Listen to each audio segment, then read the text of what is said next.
Evening, everyone. We're live straight after the end of Gameweek 13's final match, Chelsea United, which I'm sure we'll talk about. Welcome to Net That Haul. We're doing a condensed show today with the tight turnaround. Try to get it out on Sunday evening instead of Tuesday, so it will be available on podcast pretty quickly. Nice to see you, Gabe. I'm joined by Gabe again, second week running, isn't it? It's us running the ship. It's a ragtag bunch, isn't it, Nima? Now Nima's sick as well, pulling through. He's doubtful, but he's still here because he has to play.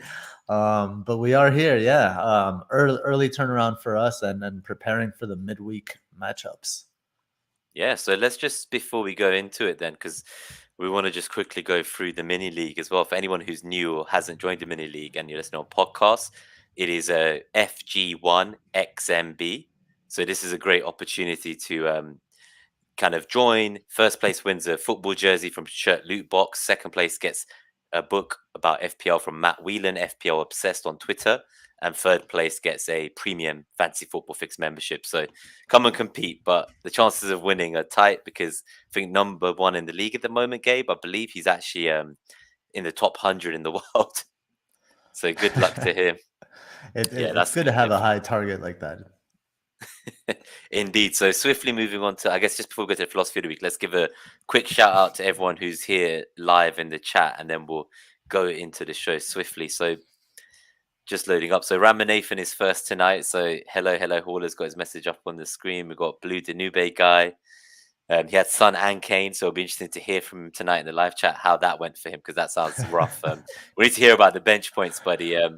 Evening Sam. Who else do we have here? Oh, I see. Ramanathan and Sam have already given us the updates. I've just caught up on their ranks. Evening, Jared. And yeah, so Sam, I'm wearing like this alpaca coat because it's like so cold here that I'm on Amazon ordering like a kind of oil heater just to have extra heating because the radiator ain't cutting it in this British climate. And evening absurdologist as well. So okay, let's I guess go to the FPL philosophy of the week then next, Gabe. So the FPL philosophy of the week comes to us from Ethiopia. This is an old Ethiopian proverb, and it goes, "An elephant does not limp when walking on thorns." And I thought this was very apropos to your situation today, Nima. You keep going. You know, when something you come about along something that hurts, and you just keep going. And I think that's important as we enter the fixture crunch to remember that, like, yeah, you know, that there was a game that was canceled. Yeah, a bunch of players didn't play. You're getting Livermento off the bench for 0 points. These are thorns, man. These are thorns. And you brought in the lens and you just keep walking like the elephant. So appreciate you being here today, Nima. Yeah, no, I like that, and it's quite a cutting kind of philosophy. I hadn't seen it before the show, but before we go on to the game week review, what's interesting is it was probably my best game week since like game week 6. So Mm. since the first international break, my biggest green arrow since then. I've had one grey arrow since then where I went up like 500 places, and one green last week where I went up from 32 to 28. But this week, I'm very happy to announce that I've gone up from 28k to 10,004, I Ooh. think. Something nuts like that. So it's a big Almost green. top 10K. Someday you'll get there, man. We Almost, keep just working. about.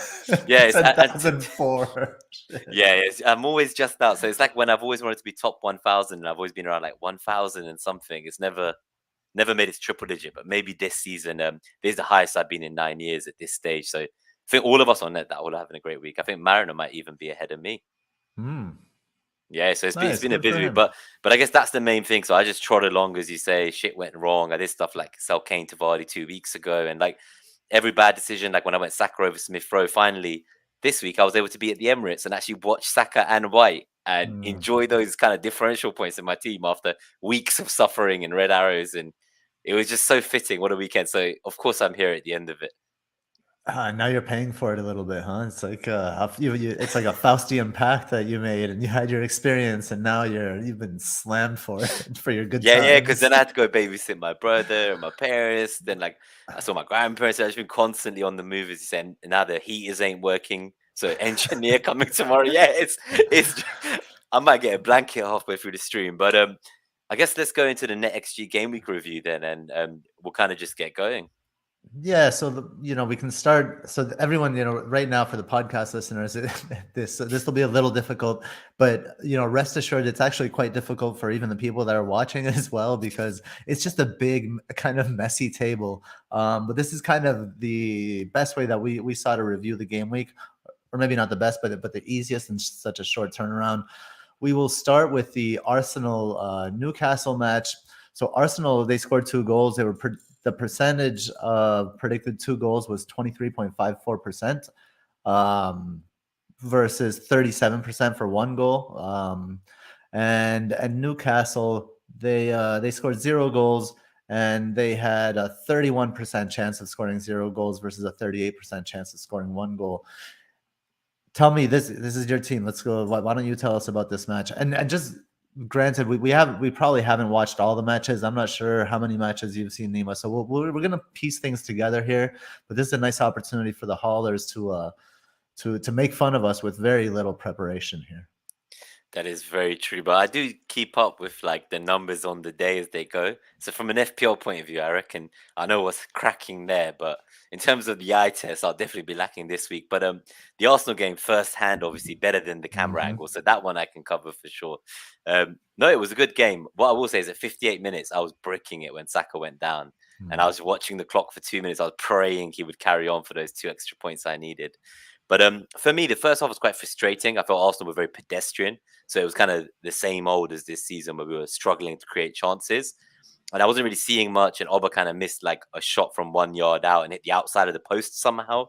So I don't even know how that's possible. And that was just dreadful. He's like 4 games without a goal now. As usual, Saka and Smith Rowe had to carry us. And what I noticed, and I don't know if it was possible to see it as well on TV, is in the second half, what changed was Saka started kind of drifting into the left wing to actually link up with Smith Rowe. So it got to the point where like they were the only two good players in the attack. And shout out to Nuno Tavares for playing like a left winger himself today as well. But yesterday, even whenever it was, the week has gone by so fast. I feel like I've lived a week in 2 days. Yeah, it's actually mad. But that was the change, I'd say. So Ramsdale was excellent, some great saves. Nuno Tavares, very impressive. I think he's going to fight Tierney, and it's not going to be so easy for him to just get his spot back. And it looks like he bounced back. Him and Sambi both started after the Anfield horror, obviously. So it's nice to see the kids still giving the nod. And I wouldn't have been shocked if like Maitland now started or Tierney started, but Arteta stuck by them, and okay, they turned it around. So I'd say Arsenal is someone who I was actually going to sell White for like an Alonso this week to in game week 14, but now I'm actually looking to sell Livramento because his sell price for me is 4.3 million. The next 4 or 5 look horrendous. Like I wouldn't even want him off the bench as today showed. And I got him at 4 mil and he will start dropping because of his high ownership. So I feel like this is a perfect opportunity to keep White on my bench. And actually he's great value because 4.4 million for like what is currently the fifth team in the Premier League versus like 4.3 million for someone who is getting spanked week in week out right now. I think I know which one I would pick. So I've changed my tune. I'm willing to buy my kind of replacements at 0.1 million less. That's a fair trade. I think White is worth way more than 0.1 on Livramento. So I'd put my neck out there and say I like White as like a fifth defender now. I actually think he's a great one because we have tough games with like United away, Everton away, but in between those, there's some great home games. So there's still kind of like Southampton coming up, Wolves coming up. There are some good matches there, and we have a long break without Europe. So I actually still like the Arsenal boys. If you've got Smith Rowe, I think some people are looking to sell. I think based on Gallagher recently. So what I would say about Palace, just an eye test there. Since Milivojevic has played kind of a couple of times, like again, he's like not taking shot at all, and it's not looking great. And Eze looks like back ready to go, and Elise is there, and even Eduard can't get in. So it's like, why would Gallagher be the one running ahead now in this team? So I think he's great in Sky and other formats where he gets bonus points for tackling and passing and all the wonderful stuff he does as a player. But I'd actually be going Smith Rowe right now over, I think, Cornet and over Gallagher. So Whereas last week it was between the three, right? right, and I mean, even the week before, Gallagher's been one of my favorite players this season, and the week before, I realized I was looking at the matchups a little bit, and Gallagher seemed to have the most question marks. And I was looking at it, and I'm glad you brought up Emil Smith Rowe because I wanted to talk to him a little about him a little bit. So I'm writing about him, and the matchups it's like a mix of a matchup scouting report this week. It'll come up before game week 14. So look out for that. But I'm writing about Smith Rowe, and I've noticed that he started out the season. He plays the 10 quite a bit, right? But he's been playing more the left wing. And even when he was playing the 10, what was happening is, especially when Odegaard, sorry, I'm thinking about Ray in my head when I'm pronouncing this name, Odegaard. When Odegaard plays behind him, he likes to push, and Odegaard pushes up. It pushes Smith Rowe to the right. And I think Smith Rowe prefers to be on the left. And most of his returns have come from when he's played on the left. Even when he started at the 10, him shifting towards the left. And I have some heat maps I'll share with them, and I'll share them on Thursday. I think we're doing Thursday show, right? Yeah, you and Mariner. I think 3 p.m. UK time. Yeah, right. For Gameweek 15. Mariner and I will do a Thursday show, and I'll share some of the heat maps there. But I like Smith Rowe because, and we'll see the zonal matchups later, because the zonal matchups kind of, they work out in his favor. I think Arteta has found a solution for him, and I think his returns are, everybody says that he's overperforming his stats, right?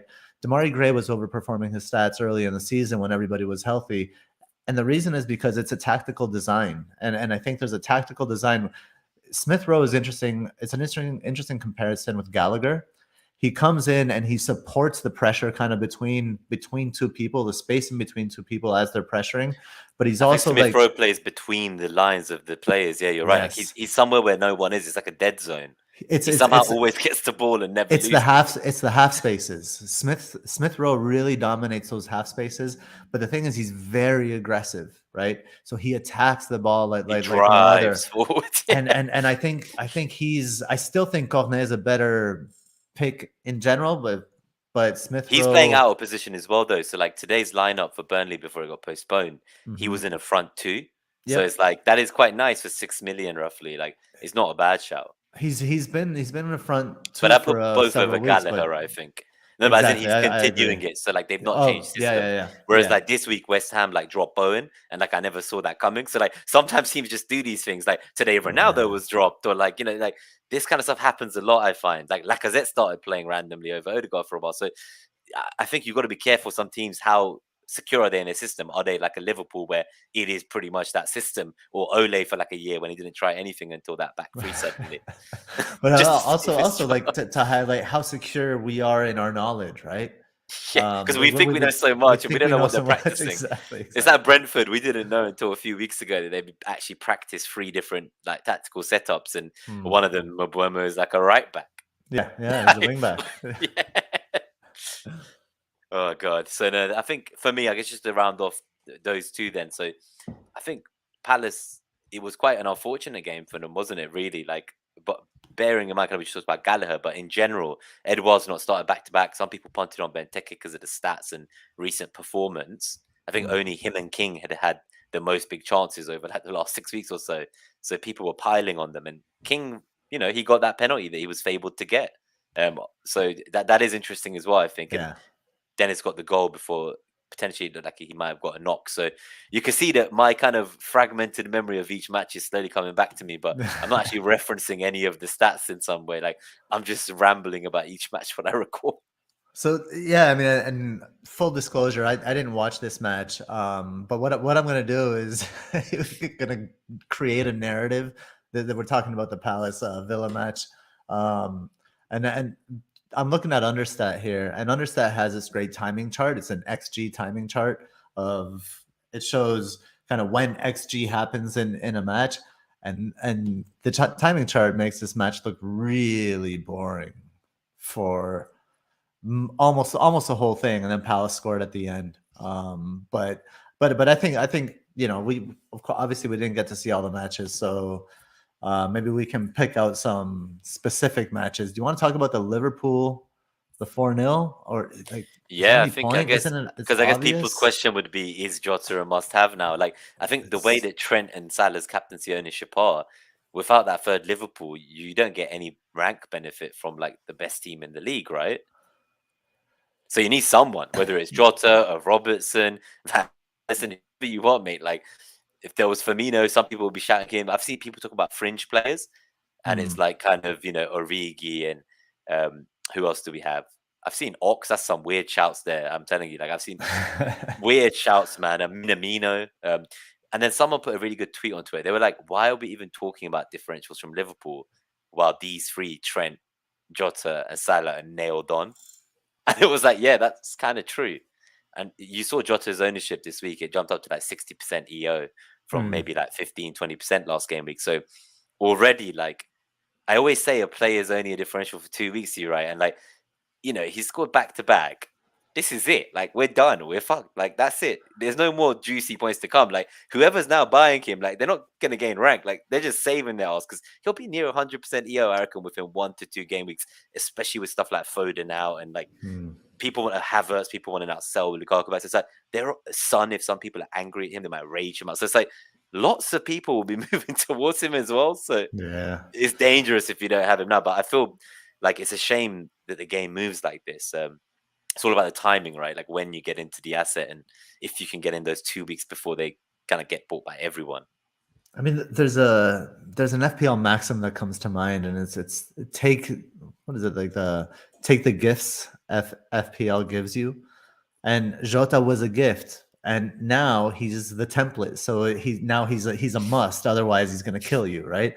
So like the gift only lasts for a certain period before the gift becomes the curse, right? And the curse is the template, and everyone curses the template. It's like, God damn, the template is too entrenched. It's like, but that's why you had like Livermental was another one. Livermental was a gift at 4.0, but like you're saying now, if we sell, we don't have to, like, there's no point in collecting value just to have the value. Yeah. Collect the value so I'd you can rather bank spend the that value. profit, You want to to be spend, honest. you want to spend it, right? You want to have a good time with that profit, and maybe the upgrade to It was to an early season Alonso. fling. Yeah, it was an early Yeah, season fling. It I doesn't need to mean, last forever.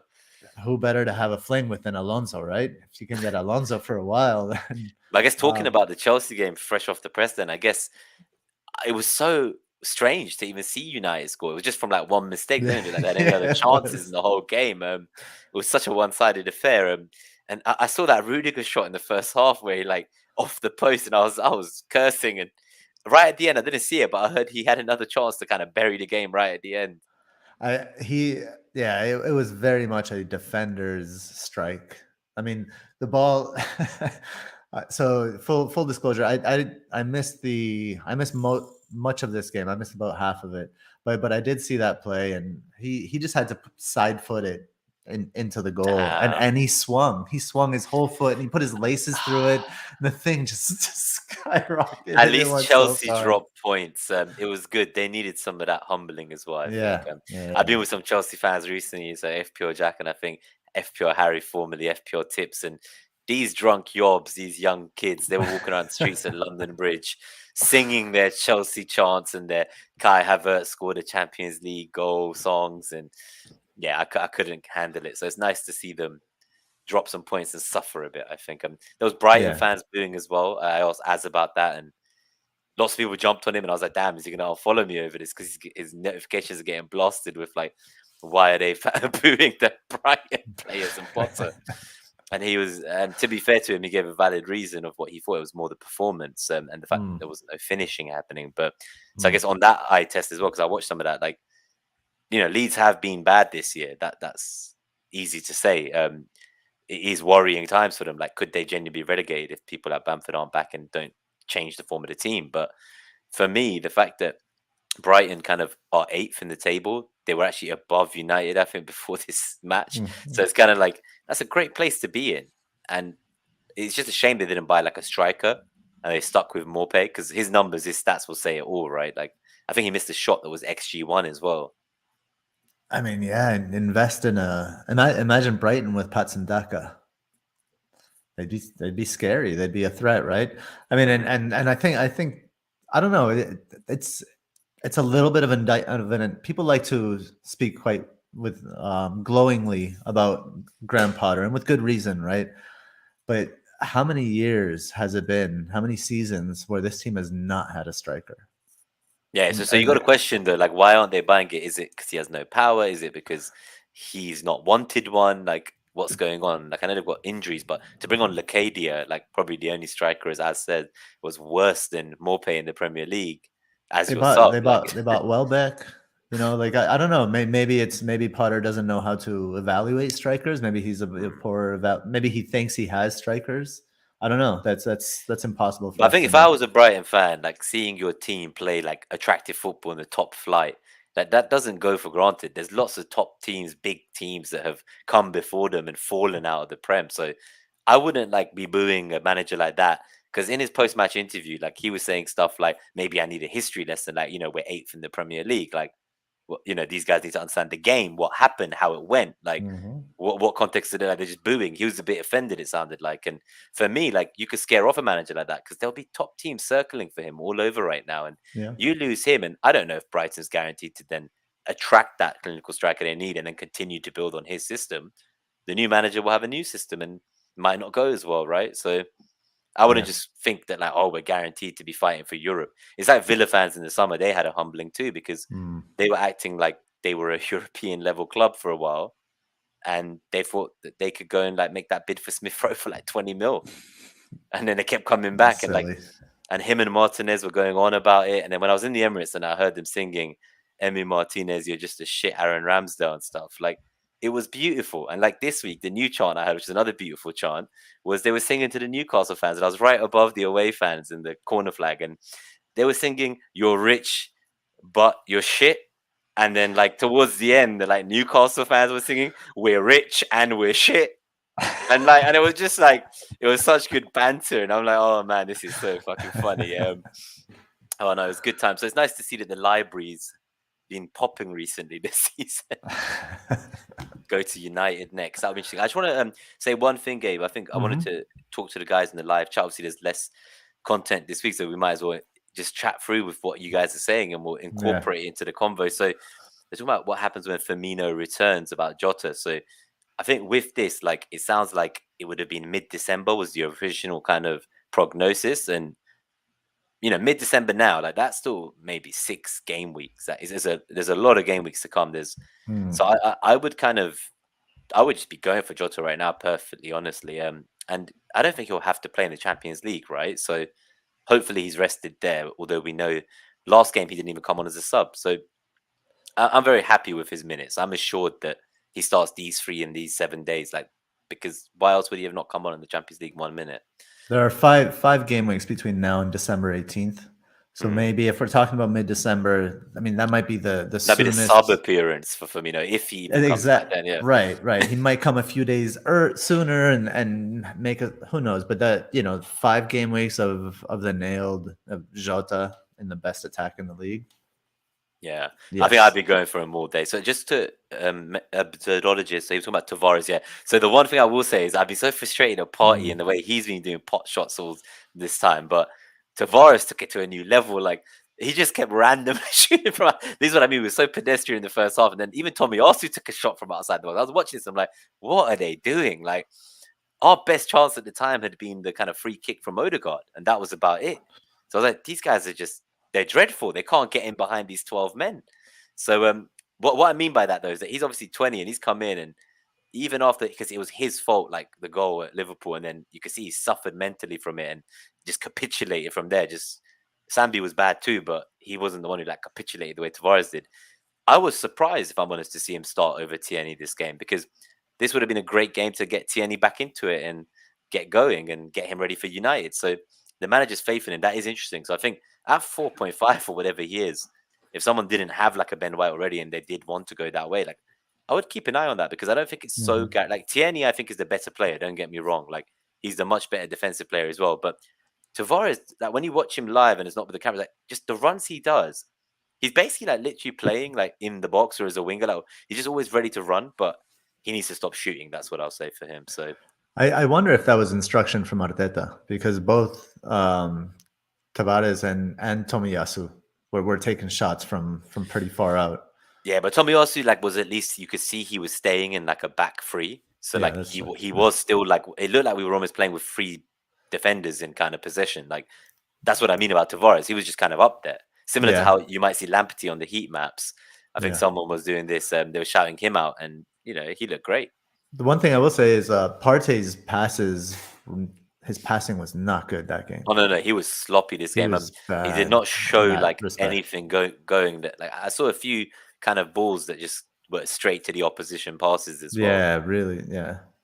What I found interesting was I kind of had heard that apparently Arsenal had given a foul in the box and Newcastle were owed a penalty that didn't get given. But afterwards, Howe was complaining about it too. I saw it, and even Jermaine Jenas, who I would have thought he's super like against Arsenal. He's such an anti-Arsenal commentator. He was like, it's not a penalty either. And even he was also like, oh, the one on Arsenal should have been a penalty because I saw it, and this guy just elbow checked Martinelli straight in the head and basically knocked him unconscious on the floor. At the time, I thought he hit his knee, like that was bad enough. But when I saw this, I was like, this is like broad daylight assault. Like, if you did this in the street to someone, you'd be getting a GBH and shit or ABH and like on your criminal record when you go for jobs and shit. And these guys just do it to Arsenal players and always get away with it. Like, I don't even see cars come out for this kind of stunt.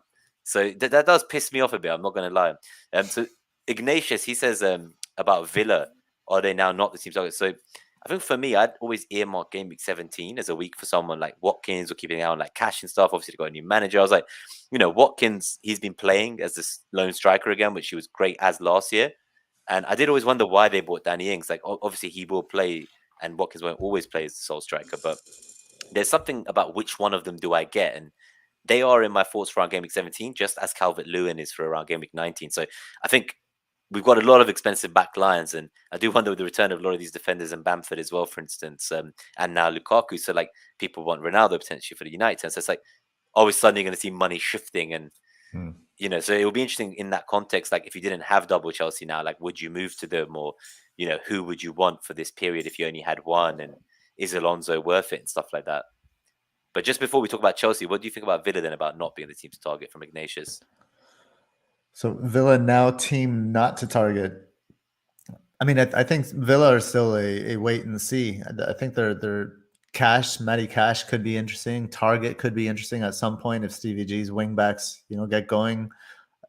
I agree with you. I don't understand why they bought Danny Ings. I know Villa fans are generally happy with that purchase, and I guess to them it makes sense. To me, the team, the purchases they made really didn't make sense as a whole, but they could start figuring that out. And I think Watkins could be interesting, like you said, when the fixtures turn. I think I'm surprised Spurs didn't buy Danny Ings as like a backup to Kane or something, because the fact that he had to play in that Europa Conference and then had to play the whole game because of the red card, like how is there only backup to him, Scarlett? I just don't understand that. Like, it doesn't make sense to me.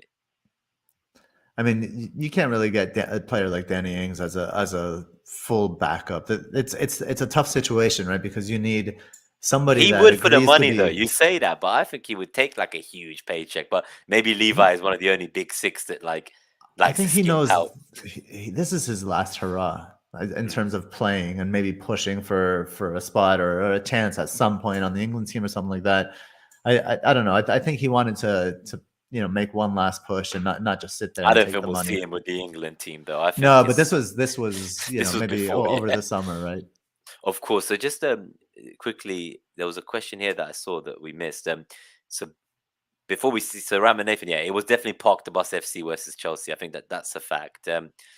So Ignatius doesn't have money for Jota. Do we sell Antonio? I think if you held Antonio now, like the time to sell was 6 weeks ago, and the time to sell as a last time to sell, I think, was probably this game week against City. So at this point, the Brighton game looks all right. The Brentford game looks all right. There's some decent games there, I think. So I would hold on at this stage. I would find another way to Jota, maybe cheapening that back line, as I was saying. Alan just says we need to do a show about 3 to 4 differentials per 3 to 4 matches. So I guess we have done a few of them, right? So you were saying kind of Cornet, you was calling out a couple of weeks ago. It's a shame we didn't get to see him this weekend, so we could then see whether he continued that run.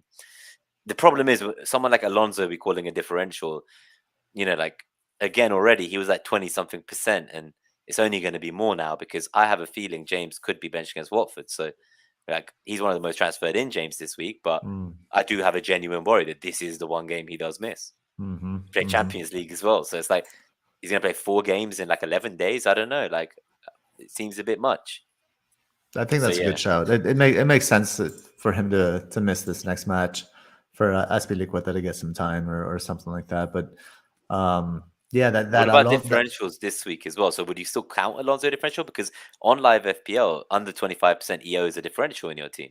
So this week he would have been a differential, but depending on how many transfers he gets and whether people prioritize him or James, he might be 35, 40% EO. He might jump like Jota just straight to 60%. You Yeah, never I know. don't Like, expect I don't expect him to be a differential this coming week. exactly. Now that he's You might started. get 50% if you're lucky. Like the points return of like Jota this week for me was 50%, but in the top 10K he was already like 70% or something in the first week.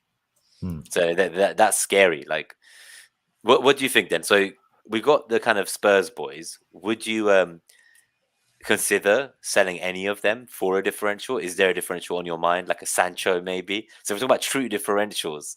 Someone like a Sancho, it worries me. 8.9 mil, maybe plays 60 to 70 minutes. But if he was the preferred player and he played most of the time in the new system, that could be quite an exciting shout for someone who doesn't want to fund a Bruno or a Ronaldo, don't you think?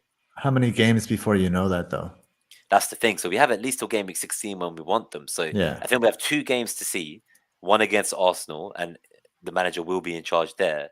And I can't remember what the game after that is, but it's not necessarily good enough to want to escalate getting the United player in before game week 16. I don't think. Not when Spurs like Kane or Son, who people have, they have. Is it Norwich that week? Like that's the potential captaincy week we talk about. If you Yeah, don't captain Salah, I think Rashford is an interesting shout as a differential from prefer United. him for nailedness. Yeah. Yeah, nailedness. He's been rested most of the season, right? He's been resting most of the season, so he's just coming in. He looked rusty from what I saw. Again, I only saw about half of that match as well. But he also looked motivated, right? He was. I think Rangnick is going to like his work rate, so I think Rashford is interesting. I don't remember what price he is at the moment, Yeah, no, but I like Rashford. And Bernardo is your other, I guess, differential, you would say, right? So that's someone who I've got my eye on. Like, I wanted Foden for this spell. I don't know if I can get back to him without selling Tony, which now seems a bit daft. Like, he could maybe be a season keeper, Tony, at this point. I don't know. I've had him since game week 1, so I'm not in a rush to sell pre-wildcard. Not while his EO would damage me and I don't see a suitable replacement. King has 2 bad fixtures. Maybe 3 weeks from now, I would consider Tony to King as a move. Like, that could happen, but no rush there. Antonio I've kept, so I can't sell him, and Kane I've got to wait it out. So my forward line, I don't feel like I can even change. And then that leaves kind of Saka and Rafinha as possible sells, or White and Livramento. So I've got 2 free transfers, and I only want to make 1 move again. So this will be the 3rd week in a row where I could just do 1 move and roll the second free transfer. And just when am I going to use a wild card if I keep living like this? Like, that's the thing. At some point, you have to just make a decision. Like they call me Sleepy Joe. They're like you take your punt, make your punt, like do your things, like make it like go but I in a keep them, direction. right? So like my Saka, White, not Livermore, so Tony, they all eventually got me the points and brought me back to 10K. So like it was game week 6 when I was at 1K, and I've not been near it for like months, right?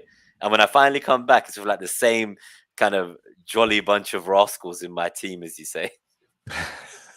They've gone nowhere. Like my original punt eventually worked out. I gave it a long enough sample size that, like, when I was watching Smith Rowe pop and James get 4 goals from 5 shots, I'm like, why is that? Everyone else is rushing to get them. I get it. The EO is dangerous, but like, I've missed these points. I was like, I need to get the points I missed from my players that underperform. Like, surely they're fucking due. And I've seen people sell loads of players that popped, so it is tough. And Vardy's well, you sold yeah, he Vardy. broke me. You were Yeah, on the yeah. wrong side of that one, but Luckily, it didn't hurt my rank too bad, right? So that was a right, fortunate that's moment. yeah, I was lucky. So just even into FPL Penguin, who's tuned in as well, and Javid, he's here as well. So nice. Ozzy Sharks was asking about, is a bench of Livramento, Mabuemo, Broha good enough this week? I have James and Alonso. I think personally only James could be benched. So I don't mind Livramento against Leicester. I think it is off the bench, or even a Mabuemo. I think that's pretty good. Depends who else he has, right? Like, there might be some other weird rotation risks there, like someone like a Cancelo randomly gets benched. We say he will when he never does, but Even so, it, the bench is fine. Like it's those all right, players will isn't it? play. Yeah. They will. So let me just quickly put our faces so it doesn't cover you this question. So FPL Penguin was asking about Madison and Ashley Young. So back to the differentials over the next 3 to 4 weeks. 4.7 million defender for Young, but he's actually playing as a winger for Gerrard so far. 2 assists as well under Gerrard. I think that's a great shout, Penguin. That is actually pretty nice. Will he be as well as Neko Williams in your team? So I think Neco Williams, was it Neco Williams you had who we saw? Did he get his points this week off the bench somehow? So what are your thoughts on Young and Madison? And I don't think I'd be going near Madison, but what about Young? Young seems interesting in that game week 17 swing maybe again. Well, I mean, I owe a shout out to Absurdologist who called Madison's returns this week. He sent me a private message and he's like, and he was high on Madison, and sure enough, Madison came in and delivered for him like right away, right at the beginning of the game. That. So that's a crazy left field shout that I really appreciated. So Ashley Young is he's 36 years old, heading into the fixture crunch, playing as a winger. Like he's his leg's gonna fall off. He's gonna break, that kid. Or that kid. It's a kid to me because I'm old, I guess.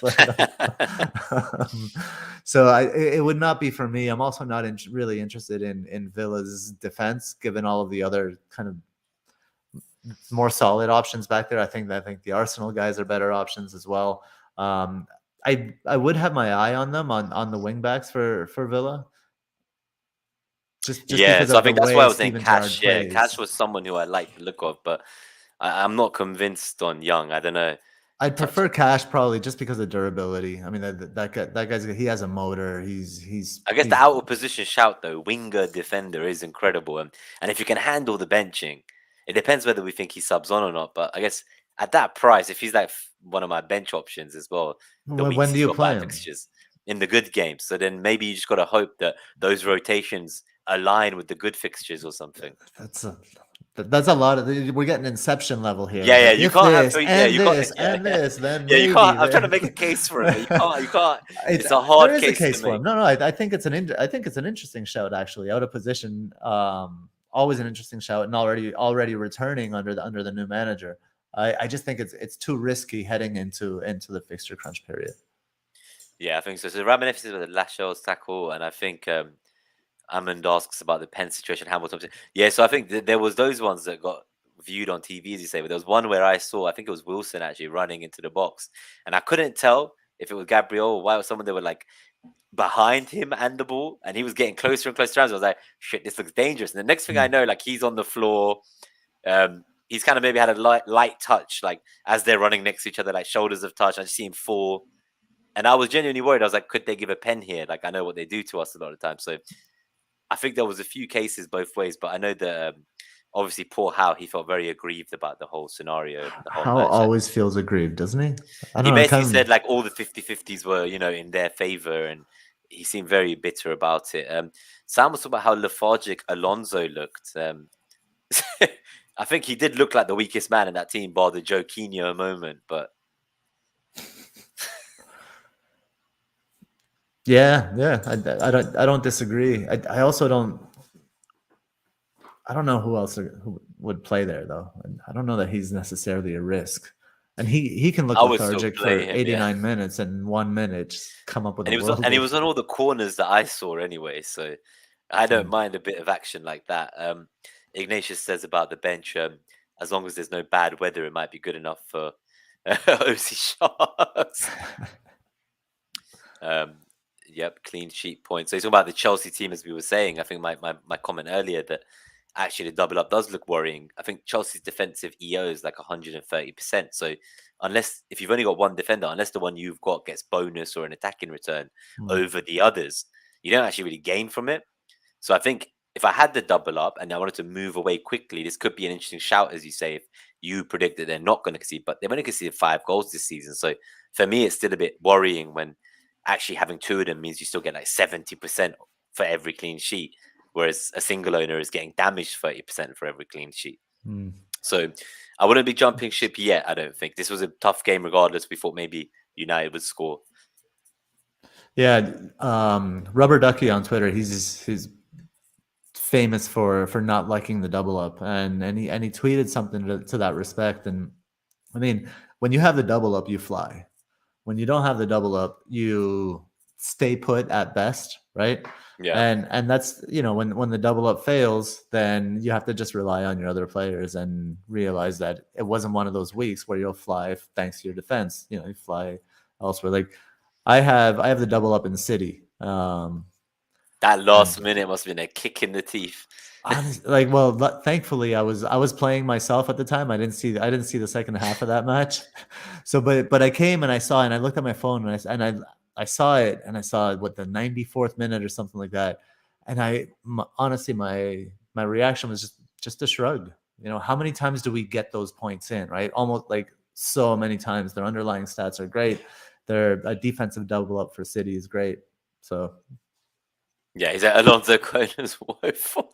Yeah, it is. But I uh, think stuff like corners, they count as crosses, and I think they rack up bonus points. So, like, I'm all about just watching what some players do that are meaningless situations that might get you bonus points. I So think we got Alonso was on one bonus point with like 17 baseline bonus, something really low, something that's really bad. That's how bad that game was. he was so bad. So Reece could get benched for Watford. Better have a good bench. Yeah. Yeah. No. So Observers, I know what he meant, but I guess that's what I mean. Like, I'm now considering them as an option. So the fact that I'm even considering them as a thought, Hmm. I was always thinking they can't be this bad for this long. Like, they were in bad shape. They were in bad shape. I think I wouldn't be targeting them, but if I had players that could start against them, I would happily play them that week. Like, I wouldn't be benching like a Brentford player against Villa. So Right. going on to kind of a few more questions because I feel like we're going to catch up on the live chat and then we can go back to the slides as well. So they've just kind of hi soothsayer. We have Spurs should be dipping into their under 23s from Premier League 2 like Leeds and try others. They should try Parrot. They've not even played him. So we've been asked about Madison as well. So Ammon seconds that thought. Any thoughts on Madison being a good punt in the short term before we go? I think I would prefer going for someone like I don't know, like a United player personally in the near future. I don't know about a less. I would want Vardy from Leicester. It just feels like a bit of a kind of weird move for me personally, but and I wouldn't double up either. So Yeah, I mean, again, shout out to Absurdologist for calling Madison for this week, but it wouldn't be a transfer for me either. You know, with Jota, I prefer Jota. I prefer Smith Rowe, for example. I prefer much prefer Cornet out of those as well. So you got Hudson Odoi might be a nice risk for 5.2. I just feel like it's too much for me. I don't know. hmm, It's an interesting shot, but I feel like it takes up a spot that I could be better using because that's a weird price point for me. Is that the hmm, price point that I would want to be benching, but not cheap enough to be like my fifth mid either. So like I don't know, like for me that would be my fourth mid, and I'd play them every week. That's the way I would approach my kind of structure of my team. Like I normally go for 3-4-3s, and hmm. I don't really have a back four often, even though it's kind of meant to be big at the back season. So I was saying Mount Werner, Pulisic fit.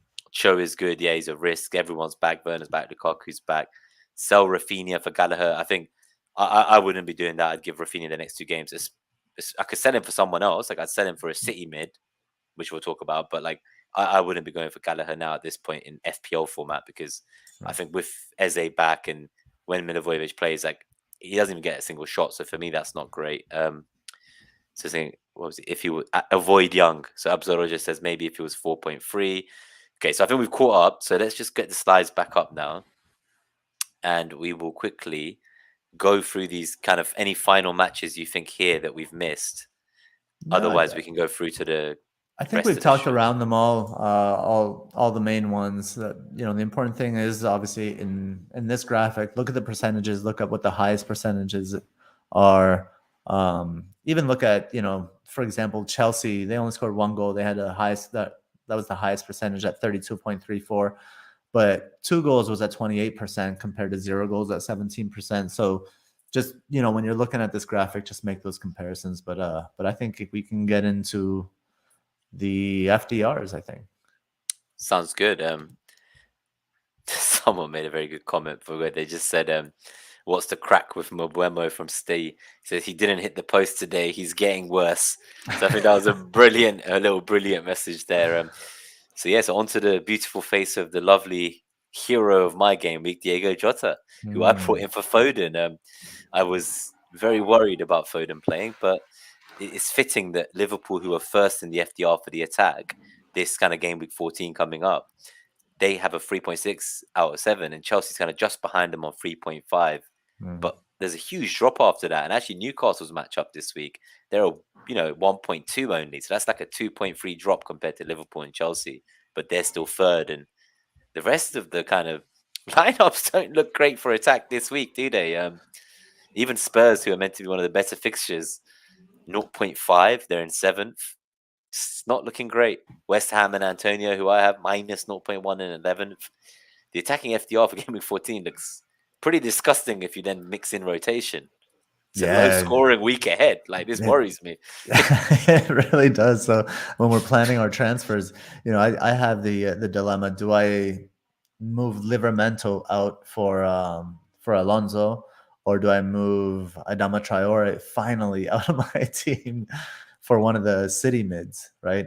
Looking at this FDR, this attacking FDR, I guess favors the defense. That's Yeah, I can have a look at the defense. I'll just read out the bottom of the attack as well for the kind of podcast since you missed it. So the top 5 in attack were Liverpool, Chelsea, Newcastle, Wolves, United.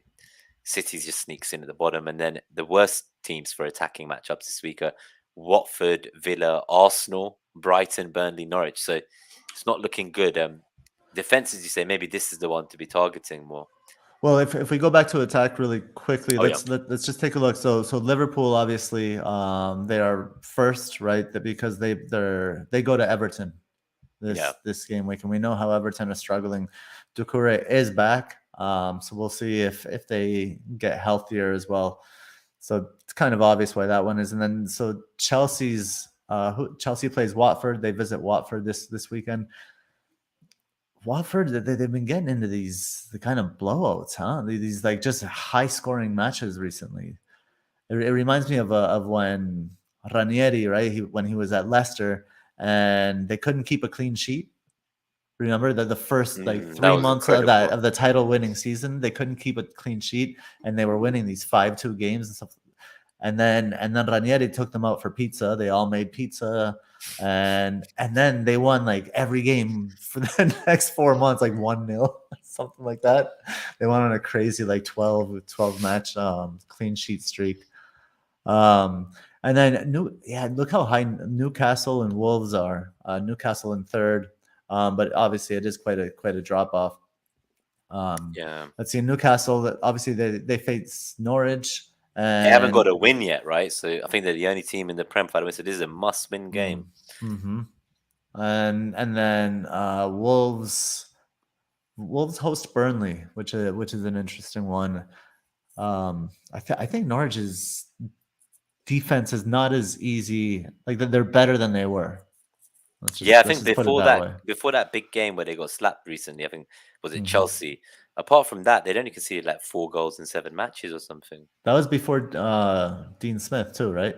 Yeah. So maybe Dean Smith is changing things around there. That is a very good point. And I've seen people like Gilmore making starts. So if I could win a wild card, I think a Gilmore over Brownhill for me all day. Yeah, the yellow looks nice in the team there. I like that. Some seasons I try to pick a goalkeeper with a pink shirt as my like second 4 million keeper if there is one, just because bright and ominous when people come visit my page. Ominous pink. Yeah, sexy pink, I think they call it. But anything on the attack or good to go? No, I think we can move into the defense. Nice. So yeah, Chelsea's top here again. Obviously, it's interesting to see Liverpool's matchup this week is very low. I guess the Merseyside derby, there have been some dodgy 0-0s and kind of stalemates and draws, but I think at this point in time, the form Liverpool's in, the form Everton's in, we can't see anything but another slap up, like another Southampton on the cards. Yeah, so I think that's dangerous times. But so Chelsea's top with 2.5. They've got Man City defense 1.9, Man United 1.7, West Ham 1.2. Wolves and Newcastle also there in the top. In the bottom, you've got obviously Everton is last. And that makes sense because, as you said, Liverpool's top for the attacking FDR for Gameweek 14. So for anyone who's new, these are the, I guess, opposite of the attacking FDRs. Yeah. Whoever was top there, their defense of their opponent will be bottom here. So hence Watford, Norwich, Burnley, Arsenal make up the rest of the bottom. So what are your thoughts here? Rudiger's in the picture. Obviously, we talked about earlier his chances to get goals today and how upset I was. And if you were me, and you only had one Chelsea defender like a Rudiger, would you at this point consider, like where I've got 2 free transfers, my team looks all right. So should I be ripping it up to bring in someone like a Livramento or White, turning them into Alonso, and then having to bench, say, Tony this week or Saka?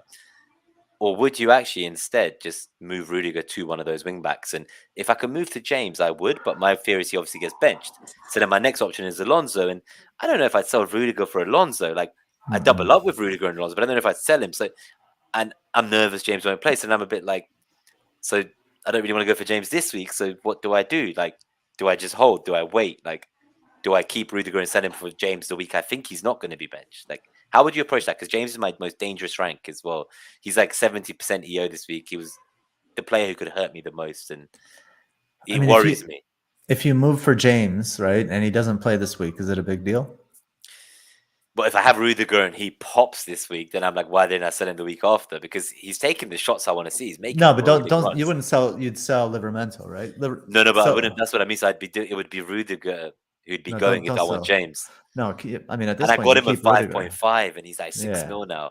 Yeah, I think you keep Rudiger if you want to bring in a second Chelsea defender. I think you sell Livramento. But it's more that I want a fullback. So I think I'd do Alonso through Livramento. That's probably the main move I'll make. Yeah. But at the same time, but it would be Alonso if it's for Livramento, and it would be James for Rudiger. Because part of me thinks I only want one Chelsea defender, and if there is one, I actually want James. But I want to get him after this, and I want to give Rudiger that last game, I think. But this is where it's a dodgy move because I don't know. Like at the moment, 2 free transfers. My plan originally was to try and even get Foden back, but he wasn't even in the squad, so that's odd. Nice. Bernardo, I kind of was thinking about. Gundogan, I was thinking about. So it's like, what do? I need to free up money. I'd have to sell Tony, which I now don't know if I want to sell. I'd have to sell Saka, and I'd have to sell Livramento. That's like a -4 mini wild card. I think you need a path to your wild card. I think you need to cut the game weeks in like a segment or a couple segments and find kind of upside transfers to crash court like a crash. But then that forces the wild card, right? So then that means I have to wild card at that point. Well, you're gonna have to at some point. I mean, you don't have to, but that's the fun thing about the wild card. You're gonna play the game and not wild card. Well, I heard that if you burn the wild card, you gain rank. It's like some kind of like FPL glitch, like you suddenly become OR1. I'm willing to test it out. I'm willing to test it out. I mean, that's like having a birthday cake, right? And like letting the candles just go down and like get all waxy inside the cake, and you don't eat the cake. And you're like, no, I heard if you do this, all your wishes come true. But I've seen people wildcard, right? So like FPL Harry Tips, he spoke about his wildcard for 3 weeks, and then we all were at the meetup, and I asked him like halfway through, so did your non-wildcard team, did it get like more points this week? And he's like, yeah. And I'm like, okay. He's like, yeah, don't you know the rule?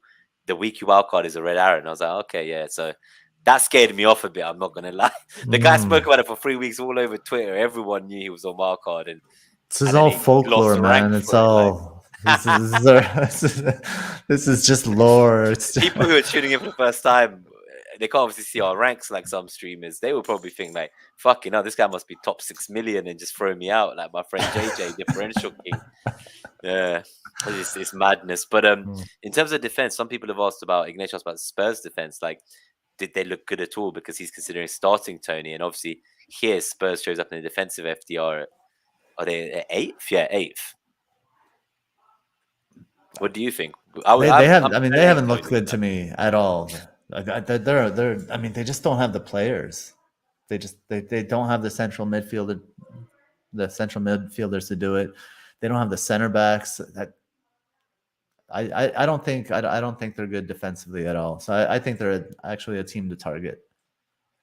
Yeah, no, that's interesting. That's why Cornet was the Alchemist, right, against Spurs this week. I were hoping that he would pop, and then you could be talking about him. I know. I almost didn't make the stream. That's a shame. Yeah, you're like, damn bastards. Yeah, they're saying Spurs was scruffy against Leeds C team, so better start. So yeah. Well, I love that. People are telling me. People saying, "Did you tell us? Did you bench Tony this game?" Oh yeah.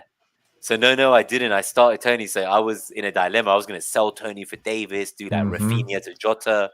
Then I was going to do Antonio to King, and then do Rafinha to Jota.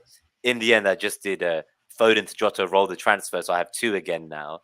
And I'm at that situation where like I could sell Tony again this time, So I could do Tony to Davis this time, and then I could actually use that money to get myself like a Bernardo or Gundogan for Saka and keep Rafinha and have Jota and all of this. And that's why I'm like, I could do that as a double move, but then I could nip it in the bud.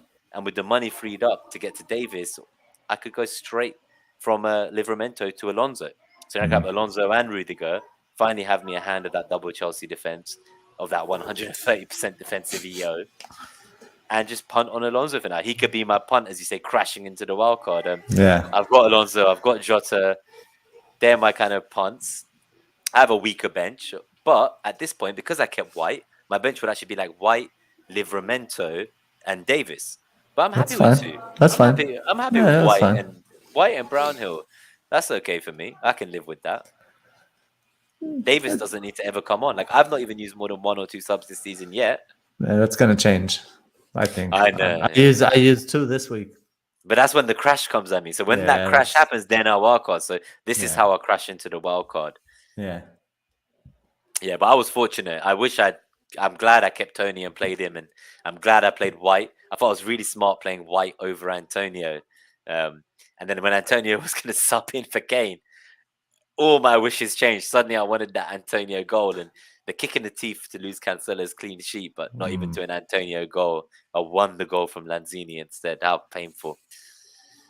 Oh, wow. They're saying Tony had an XG of 0 without the pen. Yeah, I think, yeah, that is true. But I think for me, like, he's like someone I would happily first bench. So that's why originally I thought it might be interesting to keep him instead of sending to Davis this week, because I'd play him against Everton. That was the game I had earmarked as like a nice game for him. And then I can kind of use him when I need, but I can bench him other weeks too. So if we're talking about you need a bench in this crunch time, Tony does seem okay. I think I'd rather have Tony than Mwermo personally.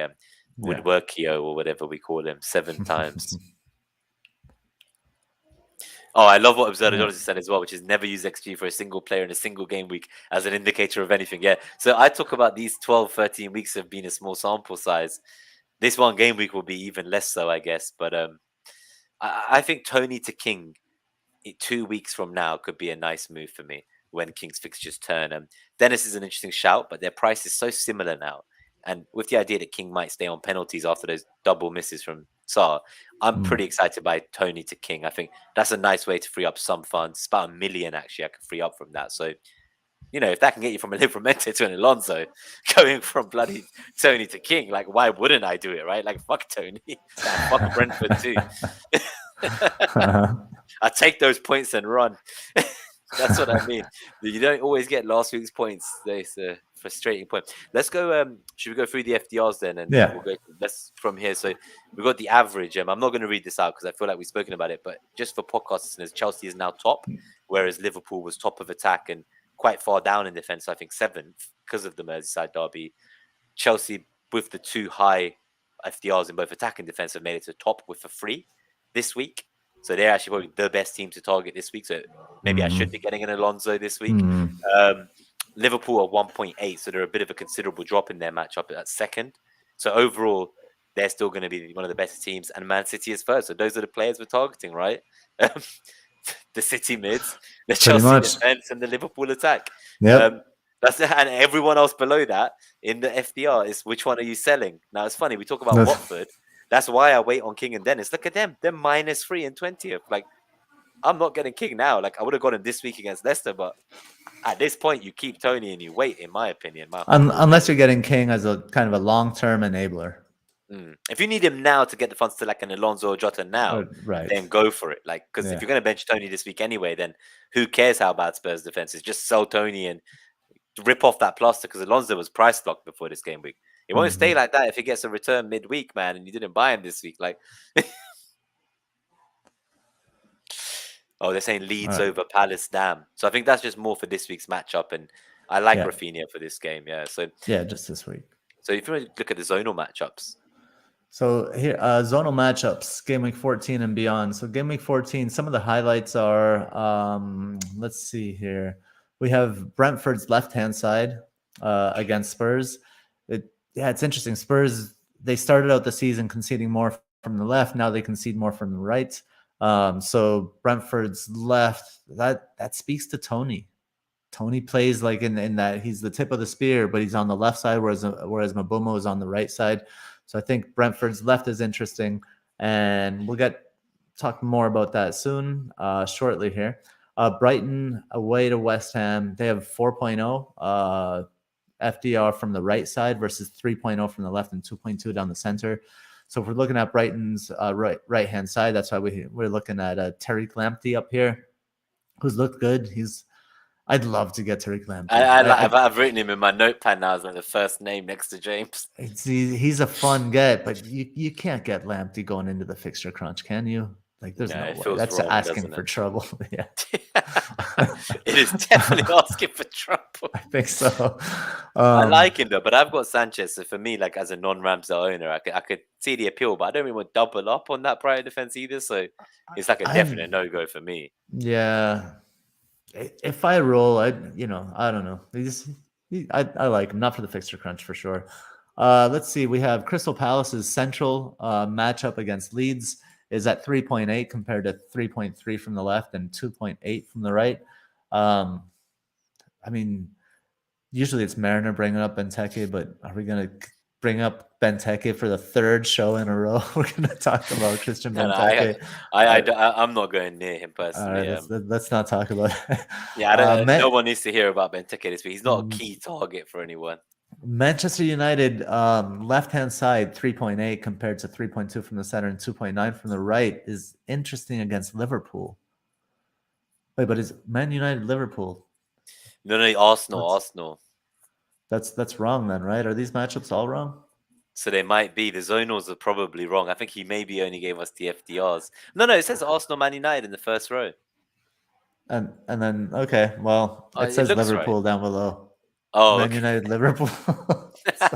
So one of them is here. It says Everton. So maybe it's just Liverpool and Everton are flipped there. So again, apologies. Short week. We didn't have time to check any of this. So I'm going to skip that matchup and move on. Maybe to some other highlights. Leicester's right-hand side, 3.4 compared to 2.5 from the center and 2.5 from the left. Again, it's always like compare them one with the other. Like you can see some of these matchups are good all across the board. Those are less interesting than ones that are lopsided. And then the last one I'll mention is West Ham's left-hand side against Brighton, 3.7 from the left compared to 3.1 from the center and 3.0 from the right. Anybody in these zones interesting you, Nima? So I'm just having a look here if there's anyone that excites me at all. I think for me, this kind of right of is it Liverpool Everton is just saying that's very exciting, isn't it? We know who we're all going to captain, right? I mean that's always. But then if you look at it as well, though, like from Gameweek 15, 17, it's like it's in the period where we're saying we're going to captain Kane against Norwich, like it still looks pretty good. No, I mean it's always like that because of the number of chances Liverpool creates on the right with Salah. Yeah. So it always looks lopsided. So yeah, that's basically. But there's no bad matchup. But Wolves 4.4. It is a lot higher than I would have thought for this week. But maybe Burnley's just really bad down that wing, down their left wing.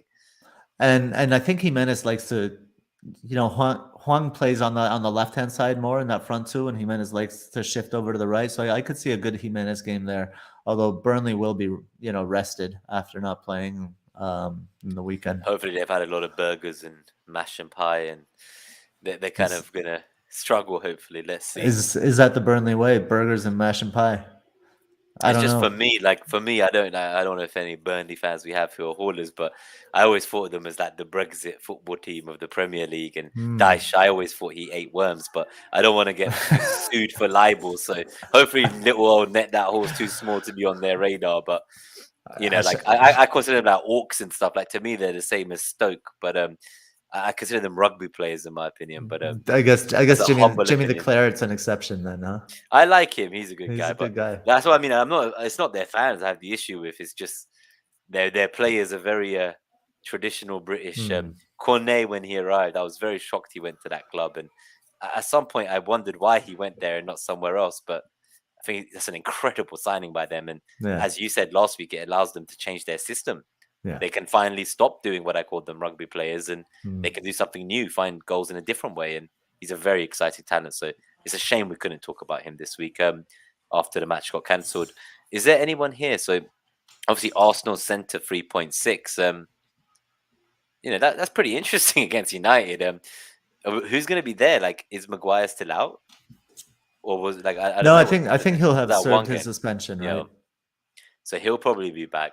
Yeah, Yeah, wow. but Aubameyang did not look like anything interesting. No, but I wonder if we might see, like, because Oba's going to go to AFCON, I wonder if we might start seeing more of like other experiments, like suddenly Laka's striker and Oba isn't there, or instead of that number 10 role he's been playing, or maybe Martinelli, 5.2 million mid in FPL. Maybe as soon as AFCON happens, I everyone's don't talking know, about man. Jota at Liverpool. Maybe you'll see me rocking Martinelli game week 22 to 24 for 5.2 mil, playing centre forward for Arsenal if Balogun and You've Elliott been are dreaming around. about Martinelli for a couple For seasons years, now, yeah, so we'll years. see if that ever comes to fruition. But the goal he got on that note, something I didn't mention in the previews earlier, or reviews even, I just didn't know what to do. I wanted to cry. It was so beautiful. Like, he subs on. I see Tomiyasu make this incredible pass.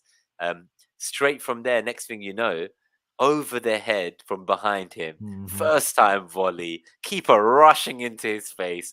The finesse, the corner, the net. Like, I was like, I'm so happy this guy ran straight to the fans and his family. I think you can see how much it meant to him. And Yeah. oh, nice to see that. That's going to be important when these guys are all away. Pepe and Oba and Party and El Neni, God forbid. Yeah. Ramanathan's asking, so the Everton and Man United rows on this are incorrect values. We don't know. Let's treat them as incorrect. Let's just ignore them just in case. We don't know if it's just a correct and incorrect name or if the values themselves are incorrect. So basically, Liverpool attack from the right is always good. Liverpool attack in general is always good. So at least it's simple. Yeah, no, definitely. So I guess if you want to talk about your friend, yes, I'm surprised he's Alchemist. being recommended in a week where they've obviously they've got their clean sheet, was it this week? But before this, with the goalkeeper missing, it's been a rough few weeks, hasn't it? It has been a rough few weeks, but I see that formation. So this is the Alchemist pick of the week for the podcast listeners, and this week it is Rico Henry. I don't know where he's from. I didn't check, but it was just an opportunity there. So and the quote is, "The secret of happiness is to see all the marvels in the world and never to forget the drops of oil on the spoon." So basically this is like I remember Rico Henry from his days at Bournemouth. I think he was one of those 4.0 legends, right? Those legend defenders that would attack at 4.0, and then Bournemouth would like really bad defensively, and you had to get rid of them. But I think what's happened in for Brentford is that formation switch that we've been talking about by pushing Tony further up the field. He had been dropping deep and slightly to the left to receive balls. And I think that would block the left hand lane for for Rico.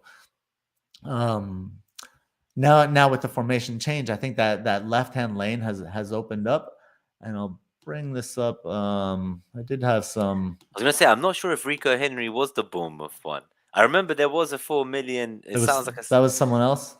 I think so. Yeah, because that was a I long thought I'd time say ago, it right? before someone else calls us out. But yeah, yeah. No, that was his last name was Rico. Yeah. His last name was Rico, I think. Who was that guy? Man, I I don't remember him anyway, as well. but the name still rings with me, I guess, because even though it's English from Birmingham, apparently. Okay. So, and it's interesting because the other one was also a wing back, which is funny. So, chances conceded from the right. I'm just bringing this up here. Apologies, this is the delay updating the table.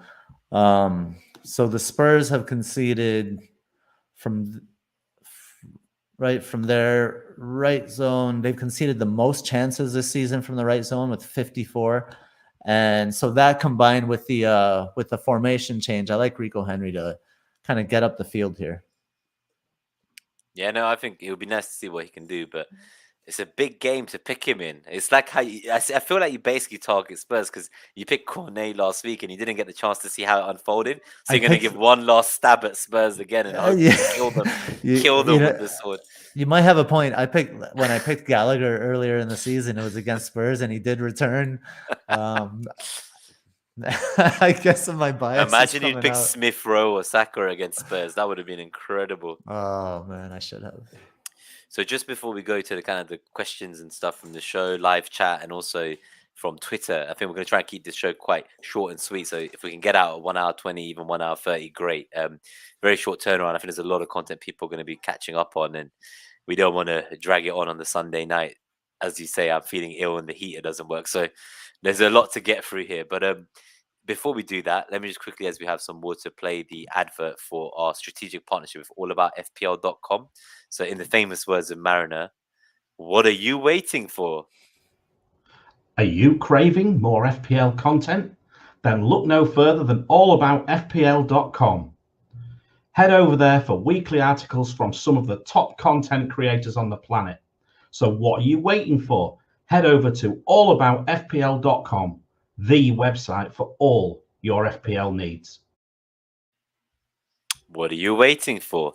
So I think it's the most exciting time of the game week with the 36-hour turnaround or so till the deadline, whatever it is, 48 hours. Captaincy Metric, so at 77% now for the season. Mainly Salah, as you can see, so 224 points for the podcast listeners. The only blanks were in Game Week 2, Salah 6 points. Game Week 4, Antonio -2. I know you captained him that week, Gabe. And then Game Week 7, Lukaku 4. So it seems like Salah captain is the way. I've seen it on Simon FPL Analytic online on Twitter as well. He's basically got Salah on his captaincy metric for many weeks to come. So all the algos seem to always favor Salah. The EO favors Salah. I wish I'd captain Jota this week, but it'll take a brave man. So do you want to read out the Game Week 14 captaincy metric results then without further ado? So here we go. Unsurprisingly, Salah tops it with 102 on the metric. Lukaku, quite surprisingly, actually, I would say, comes in second with 89. Then Jota with 88. Mane is at 88 as well. And Cristiano Ronaldo comes in at 82. That's a top 5 here. When we're looking at, I mean, the consistency is ridiculous. There's not much more we can say about Salah that that people don't know. 33% haul percentage. I mean, 92% returns this season. It was the one blank, wasn't it? Yep. So I mean, and I think really it's the return rate. His hauls have been capped recently, but he's such a safe captaincy pick given that return rate. And then the other thing I'll say is, like we mentioned it in the show last week as well, that I don't want a player on my team if he's over 100% EO. Then I'll probably captain him because I don't want points that my players get to work against me. I don't like to play the game that way, I guess. And it's nice that all the other players are under 100%, which they weren't earlier this season when Antonio, Salah, and Lukaku. No, was it Lukaku? No, it was Ronaldo. I think Ronaldo, Antonio, and Salah at one point were all above 100% EO in a week. And so you kind of had 7 players in your team that you wanted, plus your captain, and 2 of your players needed to blank, basically. It was tough times. And this is a much better situation. And I'm sure it will change around AFCON, or maybe some people will punt on Kane if Spurs show anything in Game Week 14 towards Game Week 15. But right now, it would just be a pure hope punt. Like, I've seen nothing from Spurs, even though I bought their players. Yeah. Just on here's an interesting point. I think Amon was saying about Captain Wilson. Obviously, we said that was a great matchup on the FDRs, and I don't think Wilson makes it to this table, but I'm sure that if we tweaked certain metrics, it would get him up there, right? Because this is the other thing. Like, when we look at this, it depends where the weightings are. And some weeks, like, we leave players out for rotation. I doubt Wilson's down the table in the lower ranks because of rotation, but he has kind of 4 yellow cards. And that's someone's saying, and it's a bit risky, but it's a bit of a weird one for me. I think just moving on from Wilson anyway, what I like about here is a lot of people have been captaining fullbacks. So just on that note, like, I've seen Trent captains, James captains, seen Cancelo captains. Right now, Trent, he's only got a 69% return rate compared to Salah's 92%. And that's significant in my eyes. Now he has a much higher haul percentage of 46% compared to Yeah. 33. So it's like, if you can get that right and you punt that captaincy away from Salah, like right now, the last 3 game weeks, Trent has outscored Salah. So the people who captained Trent all 3 of those weeks, they did fantastic. But right now, I wouldn't then take those past points as a kind of sign of captaining Trent in a future week soon. I feel like I missed those chances and I wouldn't now go against Salah. So I don't know what your thoughts are on that. Like, do you have any love for the fullback captaincy? Because that's something I've seen a lot outside of Salah. Yeah, I mean, I wouldn't captain Alexander Arnold in the Merseyside derby. That's the thing, right? Derbies are just way too unpredictable. So, if we go back to the FDR, what we were looking at, and the FDR, it would be maybe for James. But you were saying how there's a concern that he might not start. He could be rested. It does make sense that he would be rested this game week. That makes a lot of sense. So I could see that happening. So then you're heading into that risk, right? And all of the reasons why we do just captain Salah. That there are risks to the FDR would dictate maybe a Chelsea defender. But the risks, especially the rotation risk and the safety of captaining Salah, if one of those differential picks don't work out and Salah does something, which he has in 92% of matches this season, then there's a good chance that you'll be on the wrong end of that. Like, shout out to Dredd, obviously he listens every week as well, and he's been captaining to a lot of success. Cancelo, Trent, James, these guys. And this week I think he did go for James, and obviously I think James got a 1-pointer, and this week Salah didn't get much, but he still got more than that. And I think there was another time when Cancelo did really well, but Salah still got a little bit more. So it's like, yes, they can pay off, but if Salah does even a little bit more, overall it still hurts you. So I think if you get more enjoyment out of the game actually playing that way, like captaining these fun, exciting players, like, great, you can go for it. For me, I'm so risk averse. He knows me, like, I'm too shook to play like that. So credit to him. And like, I guess you get the red arrows from it sometimes, but the big greens you can get are a lot bigger than the greens I normally get. I kind of just stay afloat and stagnate, and one like 6 or 7 weeks suddenly shoot and then stay and stagnate for another month. Like, it's a very calm, secure way of playing where I feel like I can never really finish my season much below where I am now. It can only get better or stay the same.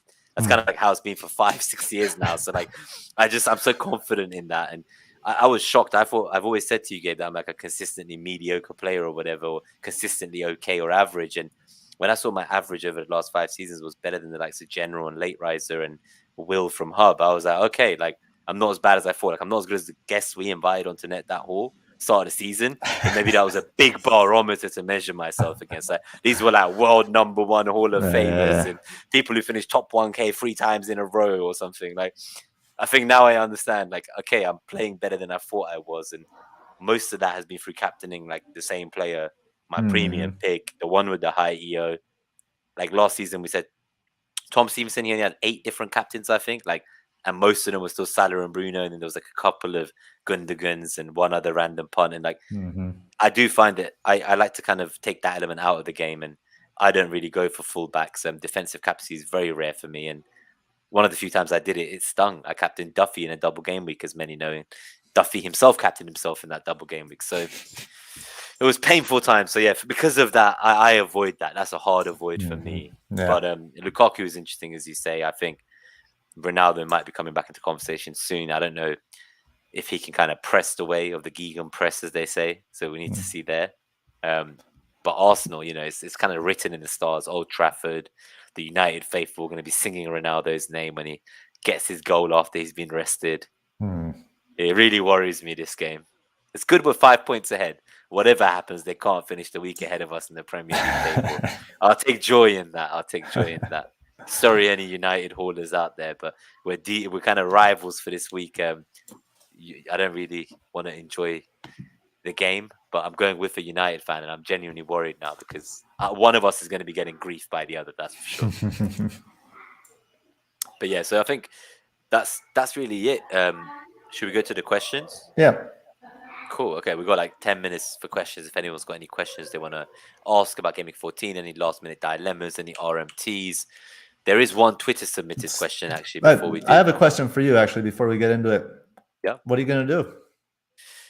So, yeah, you know what? Transfers. I could actually, what I should do, that we're at the point where we don't need it. Let me just pull my team up and see what happens, right? Try to do what I did last season, where me and Mariner both took a live -8 on air. Yeah, no, don't take a Guys, -8. should I take a live -8?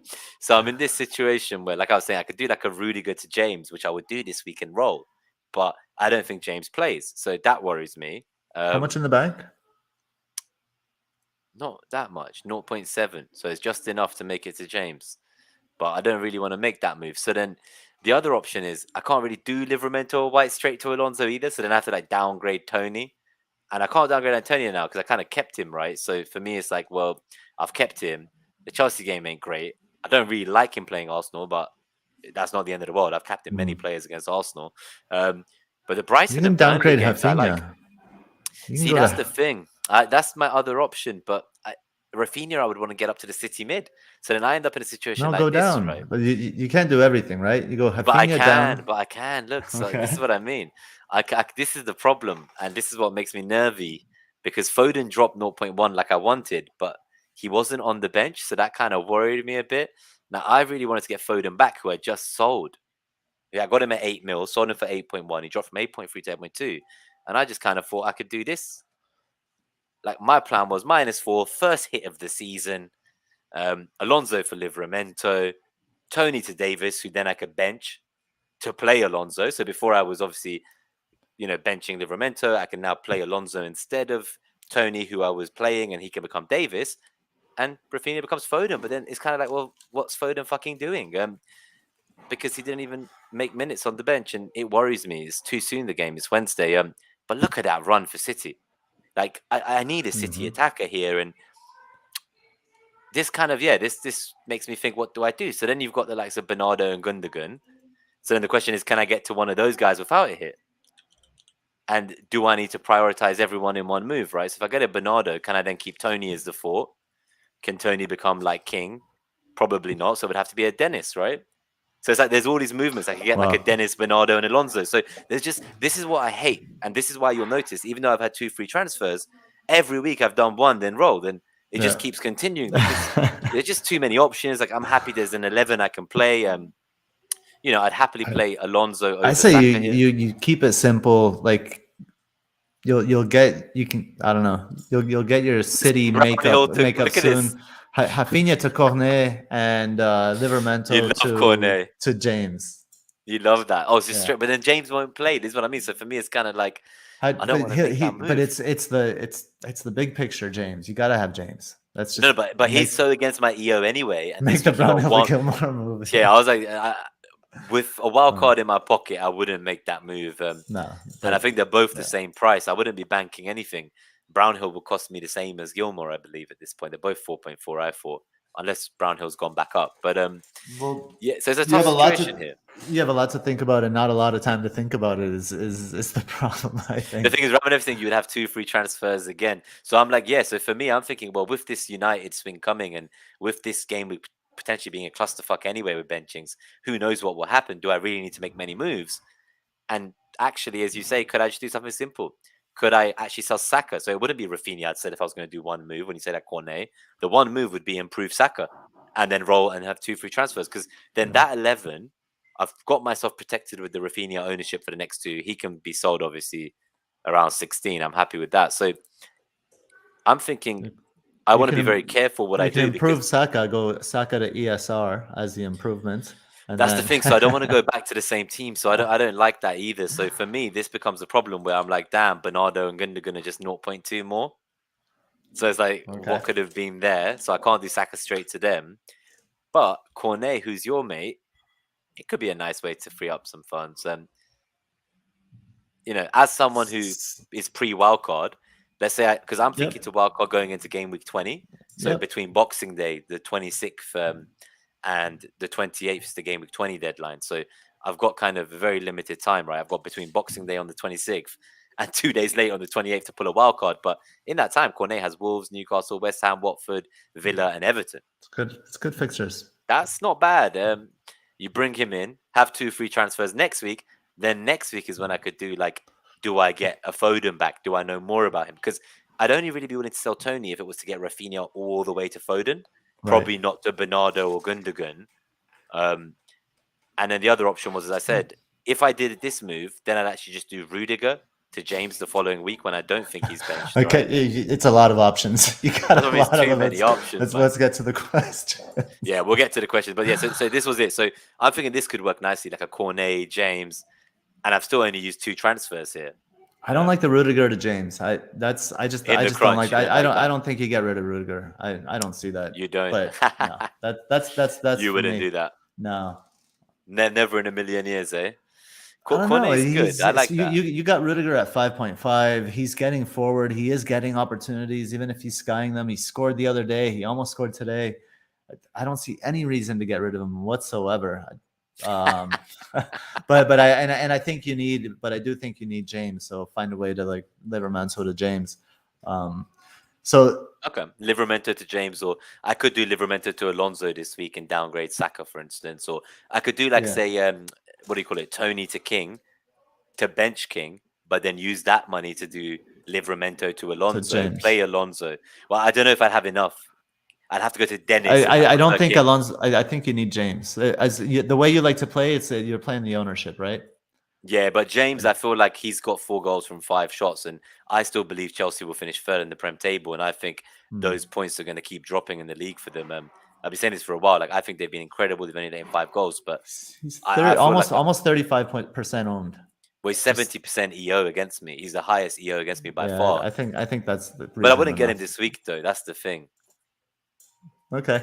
Because I would only questions. So the first question, there's one question from Twitter I just want to read out to you. They ask a similar question. They say, which transfer would you prioritize this week from FPL Robots? He says Rafinha to Cornet or Hwang to Dennis.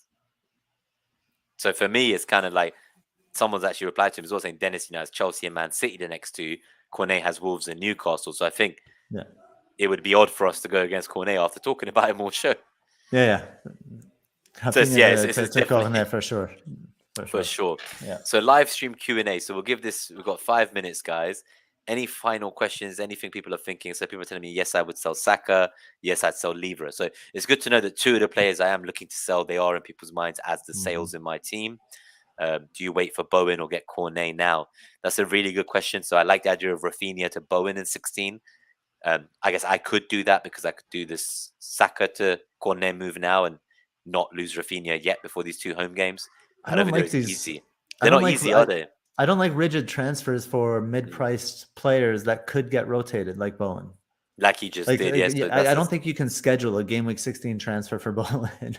I think you get the player that's going to do best for you now, and like you don't not get Cornet, which is a player that's returning now because you want to get Bowen in game week 16.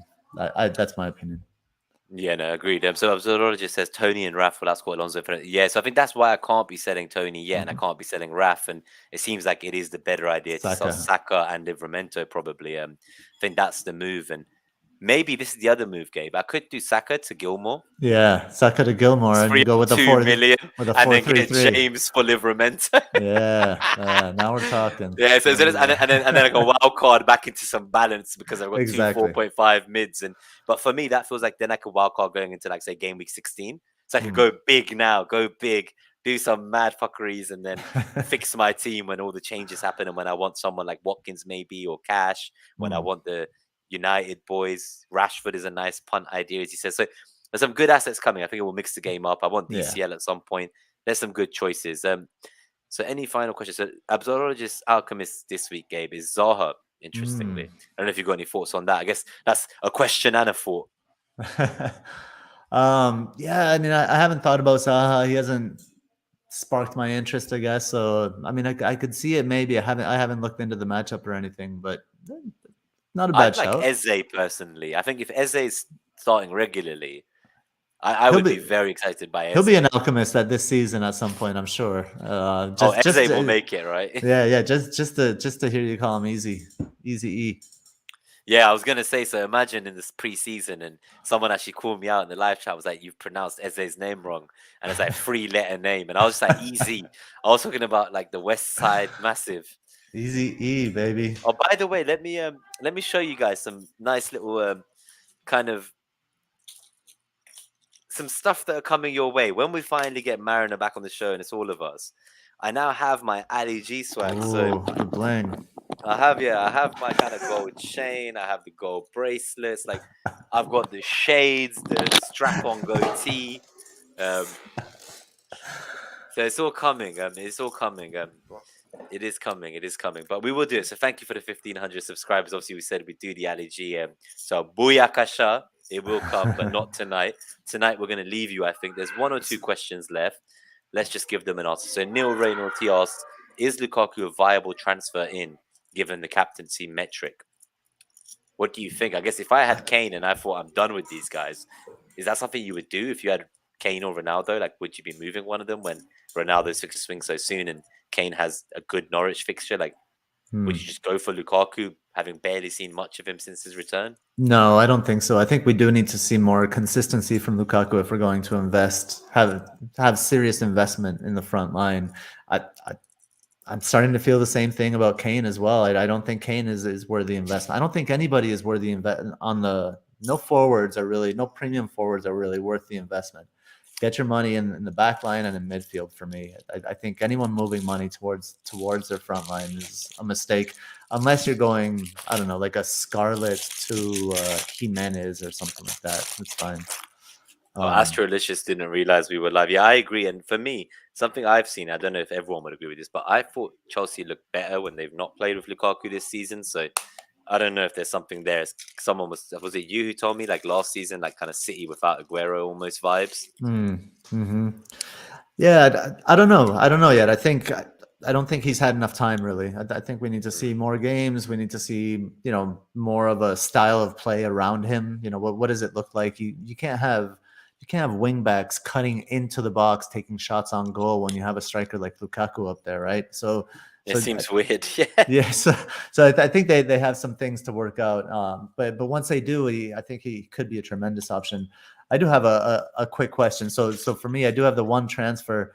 If I could go, so given I'm looking at the FDR and it's kind of screaming defense, I could go Livramento to Alonso with my one free transfer. You can do that in one move. Yes. Or I think I would. But Livermento's so that's one option. But then you have to keep Traore, right? And I have to keep Traore on the bench. And you still got Traore, God knows. Oh my God, so many fires. You know what? Just as we're finally about to leave after a few final questions from the haulers, everyone starts tuning in live. They didn't even know we were live. That's really people are going to maybe we'll have more questions. We'll have to go a little bit later. So if I transfer out if I move Livramento, then I'd have to bench someone, like a Tony or a Cornet or someone like that. I don't think you're not ready for like the glimpse I'm giving the viewers to get them excited. If we get to 50 concurrent live viewers for the next show, well, then Ali G will come out in full with the whole outfit and everything. But let's get the glasses for the film. It's all coming together. I don't think I have all my bits, but it's just a little glimpse, guys. You'll see more. You'll see the whole Ali G outfit soon. So sorry, so you were saying about Traore. So I don't know if we have any more questions here. So we got one up from Alan about Smith Rowe over Tony. I don't know. I think I'd probably play Tony this week. Just that penalty factor. I don't think they'll get that many in a row, but I like that. And obviously Smith Rowe, this United game, I'm very nervous about it. I'm genuinely scared. We saw how tight and difficult they made it against Chelsea, and I don't think Arsenal have anywhere near the chance creation stats of Chelsea. So I'm nervous about that match. I would play Tony in that. You would as well. Yeah. Nice. So we've got Saka for bench fodder to enable. So Foden out from Astrolicious. You just realized we're live. I guess, like it's a worrying moment. Like we want to keep him for these fixtures, but he didn't even make an appearance off the bench today. He wasn't on the bench. I think he could be fit. He did. Pep said in the press conferences that he wasn't going to be risked. So obviously he wasn't risked, but he could. I think he could be healthy for the next match. We just have something to watch. We don't know yet. Let me just get my little dollar chain out there. Booyakasha, guys. This is your little preview. Okay. So they're saying that we'll definitely get the 50 viewers next stream to do this. There used to be like 50 likes in the Pikachu onesie comes out. That's how I got originally into the limelight. I remember at Fest I was getting hounded to put on that Pikachu outfit. Nima, we have a question here from Lego Mane. Well, after FPL Planner. Okay, yeah, sure. Let's do something. I've been leaning towards Bernardo. You've been leaning towards Gundogan, haven't you? No, I honestly, it's a really interesting comparison. I haven't seen anything to suggest one over the other at this point. But they will be. I am doing both for FPL matchups this week, so that should be out hopefully tomorrow, but Tuesday at the very latest. Don't know yet. Did you want to put up the question you said you had from Lego Mane? Lego Mane, I can't because anyway, I couldn't. Yeah, just read it out. Okay, so Lego Mane is in here. Lego Mane FPL. Should Gundo in just be an automatic consideration whenever Kev is out for a spell? I think so, but I think we missed that because Kevin's like about to get his negative COVID test, right? So that time of him playing without Kevin it's about to be up. But Tom from Who Got the Assist did this, right? He actually went to Gundogan, and within 1 week he was about to be priced out of Jota, and Jota was rising. And he just said, "Fuck this." He was like, "I'm fixing my mistake, bitches," and he went straight for Jota. But obviously Jota did outscore Gundogan this week, so it worked out for him. But yeah, like he had that concept of I'm going to go for Gundogan. This is exciting, and that was a couple games ago when the whole De Bruyne incident happened. But yeah, that's a good point that Lego Mane brings up. When De Bruyne is back, it could make things a little more difficult for Gundogan. So maybe get Bernardo Silva instead. I think Bernardo Silva is going up in price tonight, so watch that. Definitely watch that. So we got Mike saying as well, evening Mike. So he's saying he did the Foden to Bernardo move this game week. And he was also 50-50 between getting Gundogan instead. So yeah, I think that's a good one. So I think we'll call it here, Gabe.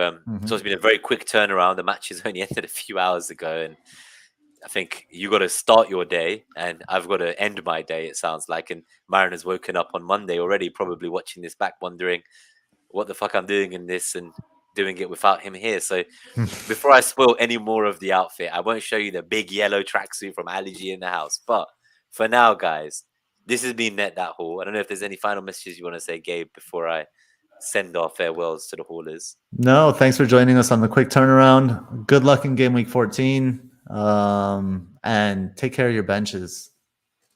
Yeah, definitely. And before we go, beautiful point by Abzadol. Just my first said this as well. It's been 13 game weeks and only 4 teams, the top 4 to be particular, have a positive goal difference. 2 teams, I think Wolves and Palace, have a 0 goal difference, and everybody else has a negative goal difference. So this is, the Premier League, best league in the world, guys. Christmas crunch, clean sheets coming, yeah? Okay, so Booyakasha, as I said, it's been Net That Haul. Good luck in Game Week 14, everyone. Go get those points. Thanks for tuning in on a random Sunday night. Next show will be Thursday with Mariner and Gabe running the ship. It will be 3 p.m. UK time. And then all 3 of us hopefully will be together with Ali G in the house next Monday the 6th at 10 p.m. straight after the Everton Arsenal game. So get that in your diary. See you all soon. If you've been here and enjoyed it, hit like, hit subscribe if you're new, and see you all very soon. So take care, guys. Good luck and have a green arrow this week, please. And come and tweet us on Net That Haul. Bye-bye. See you later, Gabe. I need to play the music for Mariner, but that's ridiculous. So instead of the music, I'll quickly play now that Nick's here. So we'll do the silence clip to send us out instead of this clip. So bye, everyone. Have a little laugh with Tom Simpson. This is where it all started. Definitely our most popular member of the Net That Haul crew. And you can definitely be our 5th crewmate now going forward.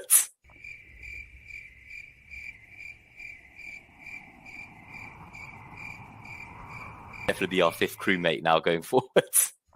Hello, darkness, my old friend. So, just while we're here as well, guys, so please do continue